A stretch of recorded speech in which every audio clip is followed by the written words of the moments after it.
ходе вооруженного конфликта 27 января разрушены дома жителей и сумма ущерба выясняется спецкомиссией.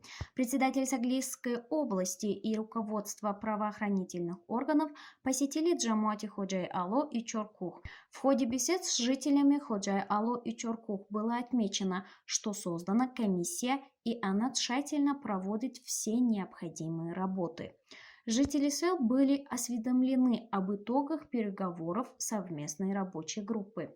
Руководство области заверило, что впредь все конфликты будут предотвращены своевременно. Отметим, что вечером 27 января на перекрестком пути Заравшон и в Махале Сомонион сельского Джамуата Чоркух города Исфары между пограничниками Республики Таджикистан и Киргизской Республики произошел военный конфликт. В результате пограничного конфликта с таджикской стороны 10 человек получили ранения, из которых 6 военнослужащих и 4 из числа гражданского населения.